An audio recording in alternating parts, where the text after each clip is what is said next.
पाकिस्तानी माईशत के लिए एक इंतहाई अहम और हौसला अफजा खबर। मुल्क का मालियाती खसारा गुज़श्ता तकरीबन 3 दहाइयों की कम तरीन सतह पर आ गया है, जो इक़्तिसादी इस्तेहकाम की जानिब एक बड़ी पेशरफ्त है। हुकूमत की ताज़ा तरीन रिपोर्ट के मुताबिक रवा माली साल के जुलाई से मार्च के 9 माह के अरसे के दौरान ये खसारा सिर्फ 856 अरब रुपये रिकॉर्ड किया गया है। ये रकम मजमूई कौमी पैदावार यानी GDP का महज 0.7% बनती है, जो पिछले 28 सालों में सबसे कम शरह है।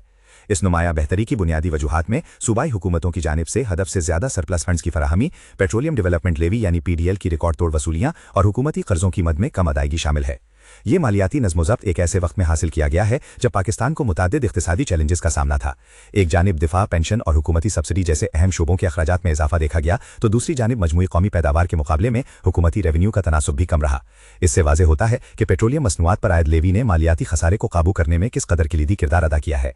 इस पेशरफ्त से आलमी मालियाती इदारों के साथ पाकिस्तान का मुज़ाकराती मौक़िफ़ मजबूत होने और मुल्क में सरमायाकारी के बेहतर मौक़े पैदा होने का इम्कान है।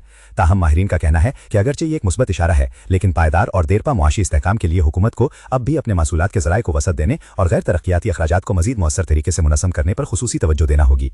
ये इक़दामात मुल्क को मुस्तक़बिल में दरपेश इक़्तिसादी बहरानों से बचाने और पायदार तरक्की की राह हमवार करने के लिए इंतहाई अहमियत के हामिल होंगे।